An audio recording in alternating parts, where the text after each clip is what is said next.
Today, let's talk about how to predict a silent stroke. A silent stroke is a stroke that has no symptoms. So, how could you actually predict it? Is it possible?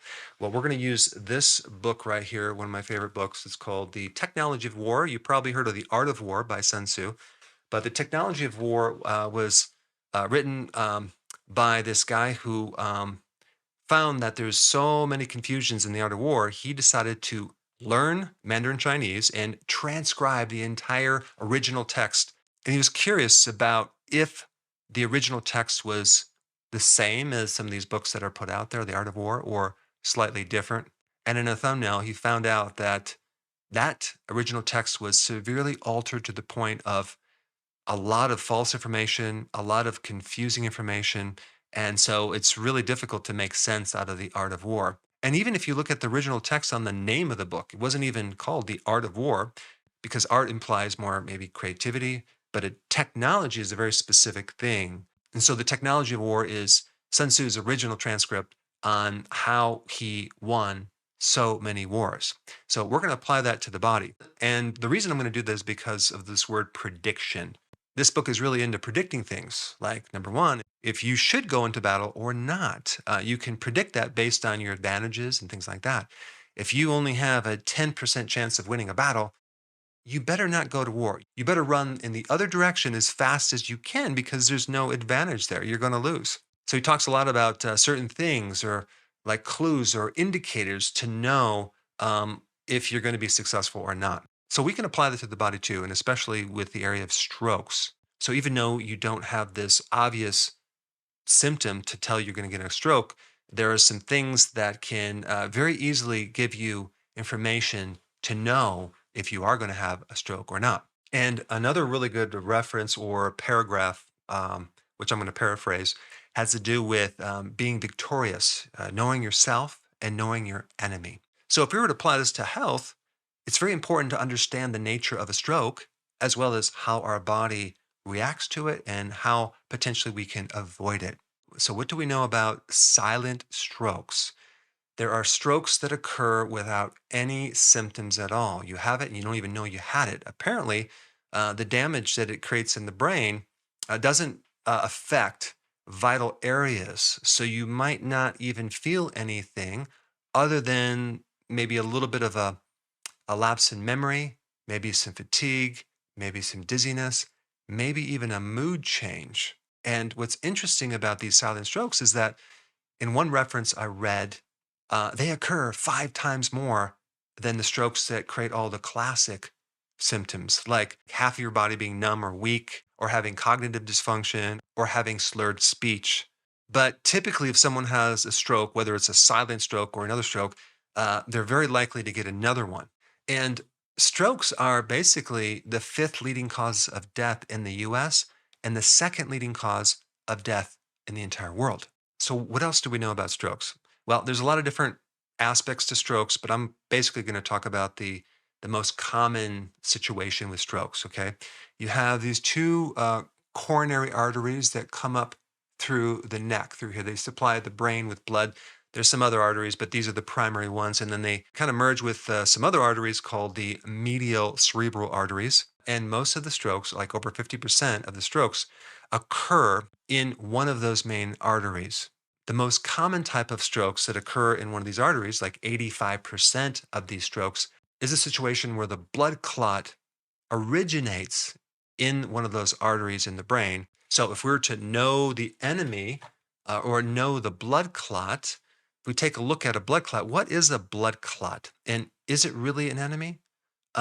It's actually just a mechanism of healing some type of bleeding situation, maybe some damage in an artery. So it's not really the enemy. Yet a lot of times doctors treat it like the enemy by giving you a drug to thin it, but they don't really look at the true enemy behind the scenes. And that would be what we're going to talk about. So a blood clot is a kind of an aggregation of platelets, which are things that help stop bleeding, with fibrinogen, which is kind of like the glue that binds everything together. And blood clots occur in response to some injury or damage, usually in an artery. And so, what is the true enemy or the cause, the root cause of a stroke? Well, if you look at that, you're going to find some interesting things. Number one, high levels of sugar in the blood creates a lot of oxidation and creates a lot of damage in the artery. So there's a much higher association between diabetics or pre-diabetics or people with insulin resistance and getting blood clots. And so sugar directly, okay, too much dietary sugar and too many carbs can create this problem.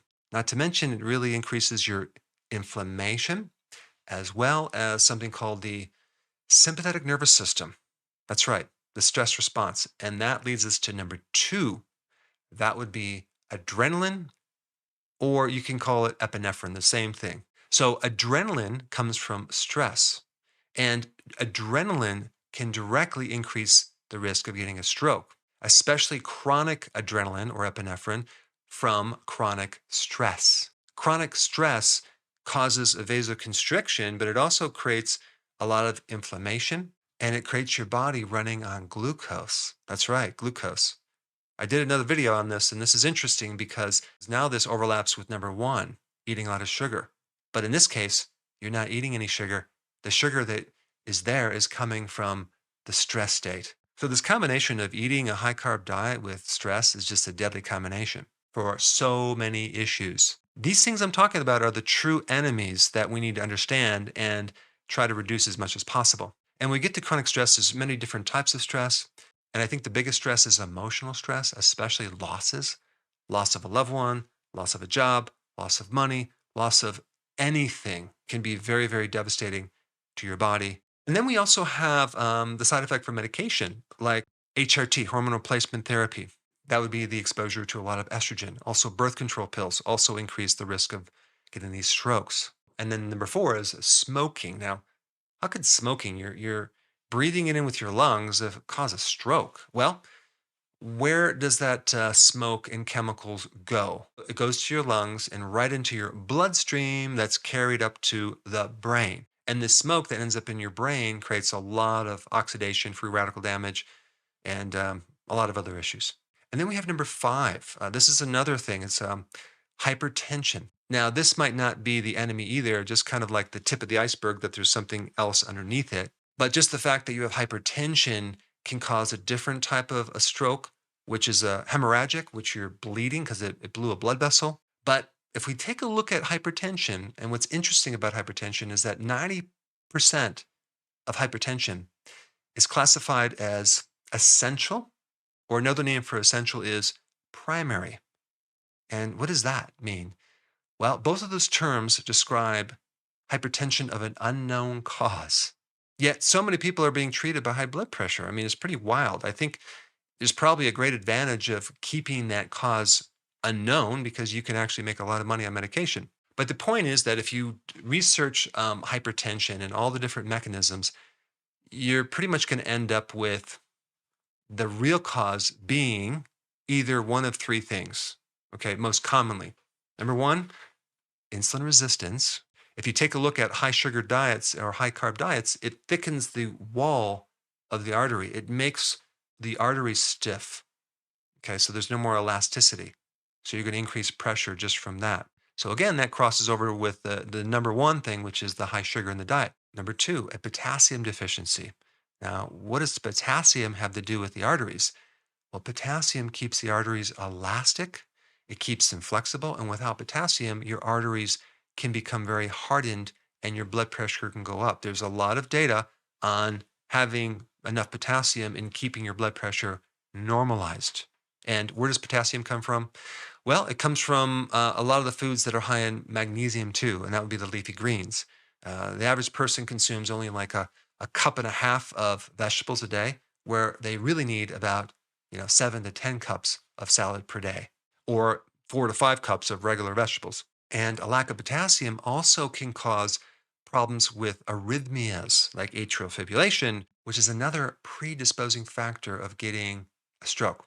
And then we also have a lack of vitamin D, which a lot of people are deficient in. The lack of vitamin D will create more inflammation. It will increase your chance of getting, prediabetes and diabetes and insulin resistance. And so I always recommend a good amount of vitamin D, potassium, and they get on a low carb diet. That seems to really handle a lot of hypertension, which will indirectly puts you at a much lower risk of getting a stroke. So when we talk about predicting a silent stroke, if someone is eating a lot of carbs, okay, and they're diabetic and they don't eat much salad and they're going through a lot of stress and they're sedentary, those are the true enemies, the factors that will predict a stroke. And one last concept I want to talk about in this book, the first part of the book is all about getting intelligence. So you're able to evaluate and then predict and have the knowledge before you go to battle.